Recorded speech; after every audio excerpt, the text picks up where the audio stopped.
บ้านยางใหญ่เคารพนับถือได้โปรดดลบันดาลประทานพรให้ท่านทั้งหลายได้มีสุขภาพพลานามัยสมบูรณ์แข็งแรงวันที่15ร่ำรวยๆเนาะ2,500เฮงๆพรุ่งนี้ก็รางวัลที่1กันทุกคนนะครับครับวันนี้ก็สาธุขอบคุณครับขอบคุณครับพิธีกรเพิ่นว่าเด้อพี่น้องเด้อในอำเภอจังหารเพิ่นมา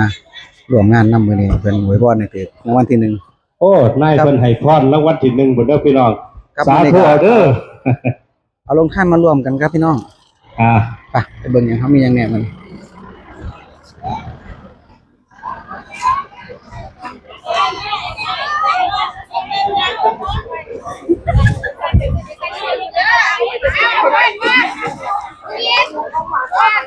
นี่ครับลงทานเฮาเหมือน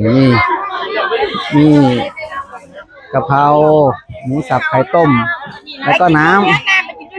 อยากเราก็ซ้ำอยากน้ำก็ซ้ำอย่ากินหลายแล้วว่าหวานขึ้นดิ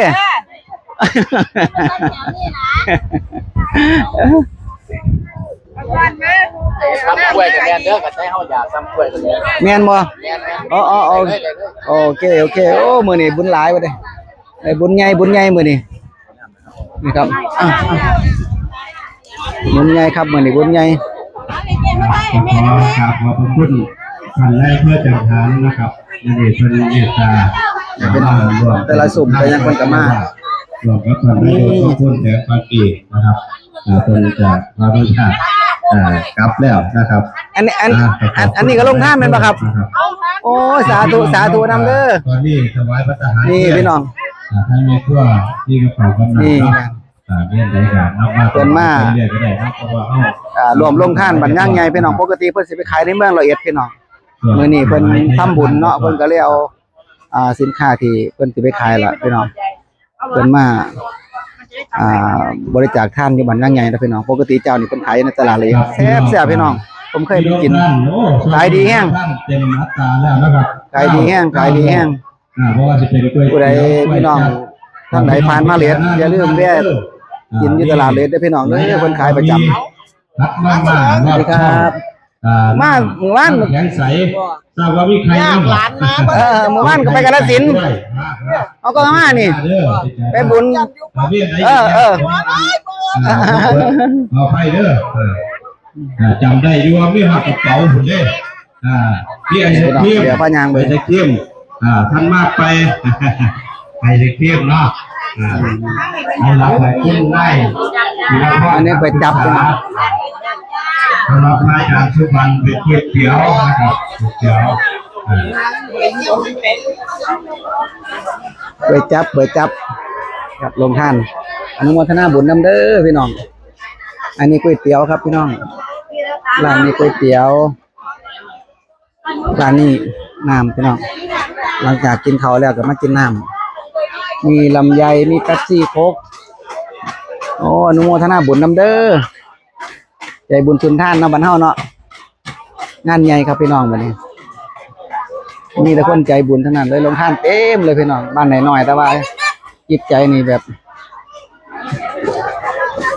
จิตใจใหญ่พี่น้องใจใหญ่นี่อันนี้ก็เป็นส้มของหวานพี่น้องชาเขียวท่านจากพระอาจารย์สุริยันนะครับเป็นกล้วยเขียวอันนี้ของหวานอันนี้เป็นแม่ปลาดีคุณพรทิพย์คุณจุดมากคุณลองดูขอบคุณครับพี่น้องมาไทย YouTube เพิ่นก็ให้กินของหวานพี่น้องเราช่องน้ำแกงใสโอ้แซ่บอันนี้ก็ยังมามีพัดมีนี่ลำไยนี่หลอดซองนะครับอย่างท่านพระครูปริยัติวิชานักเกียรตินะครับคุณแม่บุตรพ่อคุณกันดาราพระนามนะครับพระสัตย์ชัยนะครับนี่เป็นแค่เป็นชาเขียวนะครับแค่ชาเขียวแล้วก็มีอีกนะครับคุณจิตราพรขันติษานะครับเป็นเซ็กซี่นะครับเซ็กซี่มีตำกล้วยพ่อบอกตำกล้วยพ่อเอาตำซึ่งมองตรงนี้อย่างนั้นลงน้ำตำซึ่งมองคือว่าใช้ลิ้นฟ้าผักซีอิ๊วนะครับ หรือว่าที่อยู่มีโรงแรมโรงแรมมีคาเฟ่เพราะว่ามีกระเป๋านี่กระเป๋าสามารถที่จะล่ากระเป๋าเป็นโรงแรมคุณจะรู้นักคุณมีวันวิทยาคุณสุภาพเป็นนักมากก็มีลูกศิษย์มีเช่นกันให้ท่านคุณวิทยาเบิ้ลแล้วบ่เขาเบิ้ลแล้วบ่เขาเบิ้ลแล้วบ่เอาล่ะสวัสดีครับสวัสดีครับสวัสดีครับย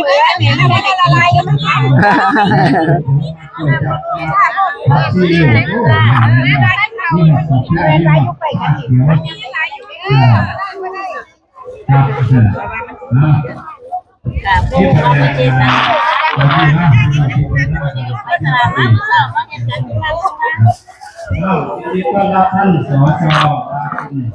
เสรีท่านเวลาพอดีเราตัดสินใจพอดี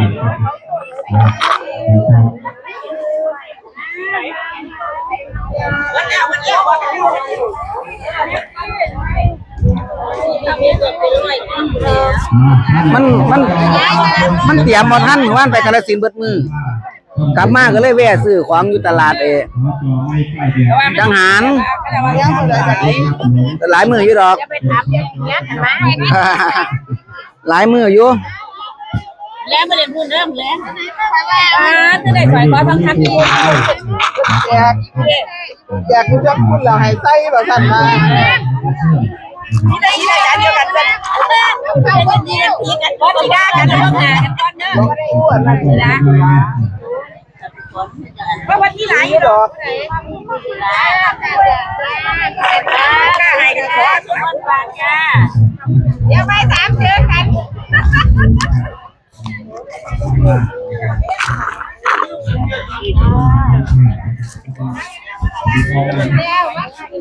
ไปเบิดก็ซุ่มหน่อยดิเพราะมันทั้งคนมันไปอยู่อย่าเผาอิ่มเด้อคือมันให้ซิมให้ก็จะมอง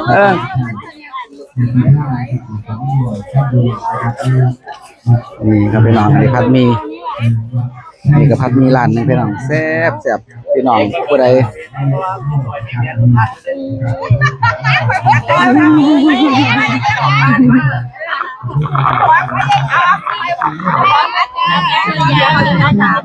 ครับ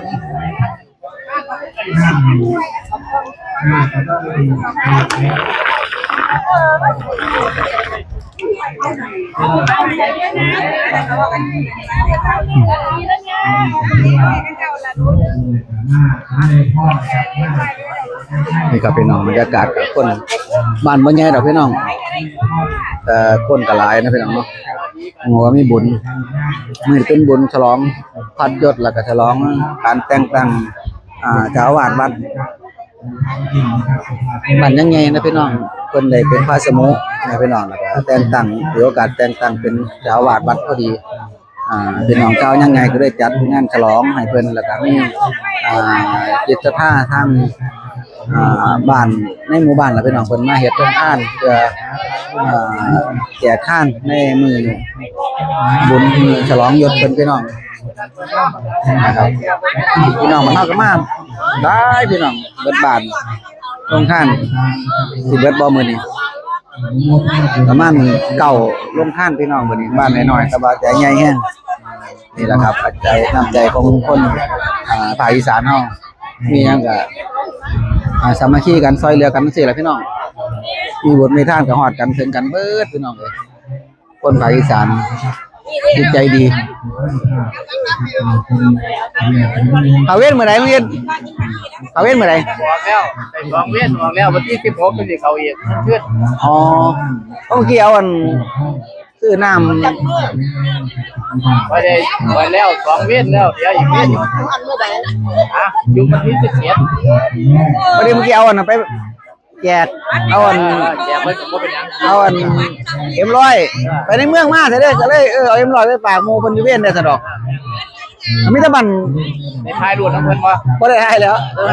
ยืนท้ายรูปเพิ่นก็ให้เกียรติเฮาอีกกันลงไลน์ลงเฟซ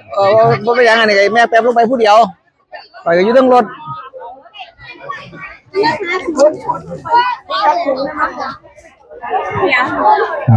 บขอบพระคุณท่านขอตอบข้อเสนอนี่นะครับเป็นการหน้าให้เกียรติกับได้สูงขึ้นหน้าถ้าเราท่านดูท่านได้พัฒนาผลเลิศกับแล้วก็ได้เกี่ยวกับตัวตัวนี้คือแกงที่ก่อน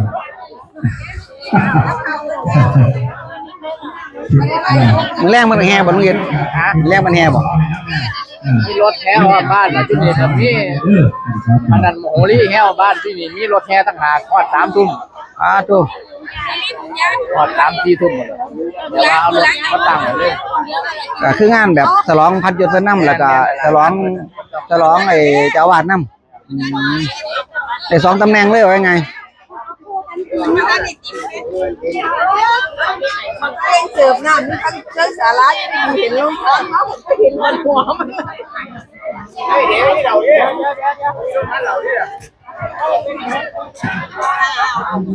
ก็เบียบอ่ะโอ้ได้มาแล้วมาแล้ว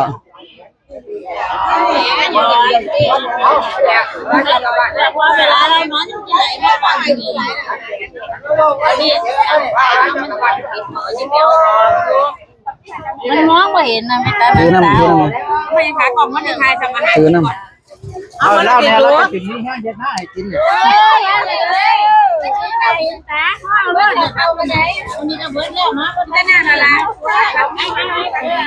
วัสดีค่ะ ใหญ่มาก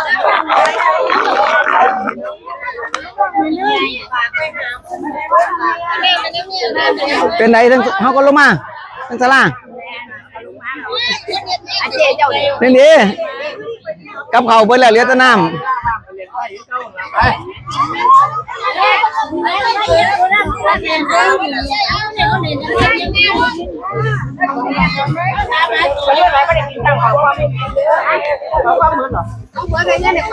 ี่เราเองของเรา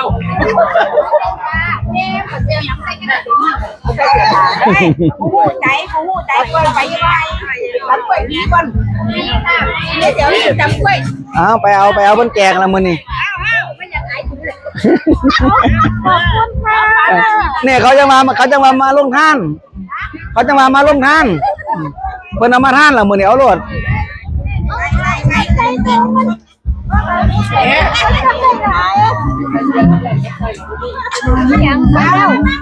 เนี่ยพี่น้องลงทานตำกล้วยโอ้ยบ่น่ะกำลังกำลังกำลังฝานพี่น้อง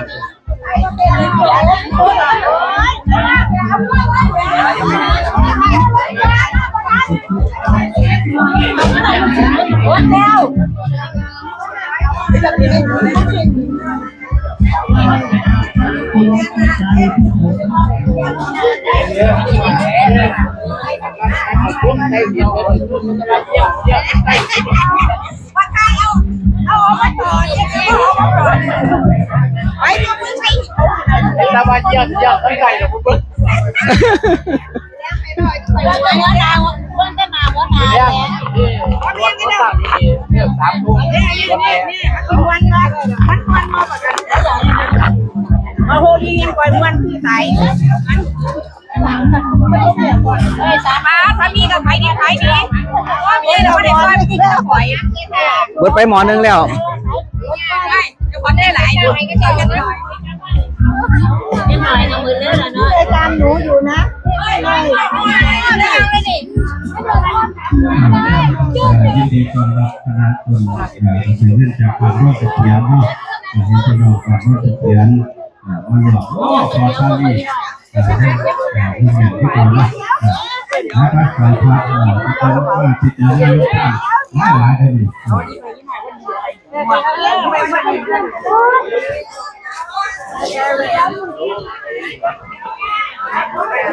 หยิบเลยครับหยิบเลย2 อัน 3 อันก็ได้เอาน้ำไปน้ำเอาน้ำไปกินน้ำเอาไปกินน้ำเอาไปกินน้ำ ที่เป็นหน้าลูกค้ากันเนี่ยที่ไหนอะไรเนี่ยได้เสียหรอ หยิบเลยครับหยิบเลยหยิบเอาน้ำน้ำเด้อนี่น้ำไปน้ำไปกินน้ำ น้ำไปกินน้ำ นี่เกลือเขียวนี่เกลือจับนี่ผักชีเขียวนะอันนี้เปรี้ยวนี่ตำส้มตำส้มนี่หลักตำส้มตำเราที่จักรท่านตำช่วยตำทุกอย่างเนาะนี่กับลูกท่านได้พี่น้อง หยิบเลยครับหยิบเลยเอาน้ำนั่นได้ย่าย แม่ว่าท่านไปเอาน้ำคุณเย็นคือน้ำเด้อ อันนั้นนะป้า ตำเลยทุกลูกท่านเด้อ หยิบเอานั่นหยิบเอา พี่น้องชาวบ้านที่แข็งแรงเด้อ ไม่ต้องไปทางนั้น นี่ลูกชิ้นนี่ลูกชิ้นเนาะนี่ครับท่านว่านี่ครับท่านว่าตอนนี้ก็ถือว่าสิ้นหมดแล้วนี่ไหนเนี่ยพี่น้ำแข็งใสแข็งใสเป็นตัวนี้ของม่วงเนาะแข็งใสเป็นเครื่องดื่มอันลูกคอยดิ ครับพี่น้องสำหรับคลิปนี้ขอเก็บภาพบรรยากาศการไทยบรรยากาศลงท่านบ้านย่างใหญ่น้ำบนย่างใหญ่ตรงจังหารเพื่อจังหารในวัดละเอียดไปสำเร็จพี่น้องเด้อมื้อนี้ก็พี่น้องทั้งย่างใหญ่เฮาก็มาลงท่านเก่าโล่งพี่น้องเก่ายางนะพี่น้องเนาะเบิดทุกอย่างพี่น้องเกี่ยงมันดินเลยมีแต่ในแสบๆเพิ่นว่าเหลือแต่พัดมีน้อยเดียวพี่น้องขอเก็บภาพบรรยากาศไปสำเร็จพี่น้องเด้อคลิปหน้าพอกันไหมอนุโมทนาบุญกันเด้อพี่น้องเด้อสาธุสาธุสาธุ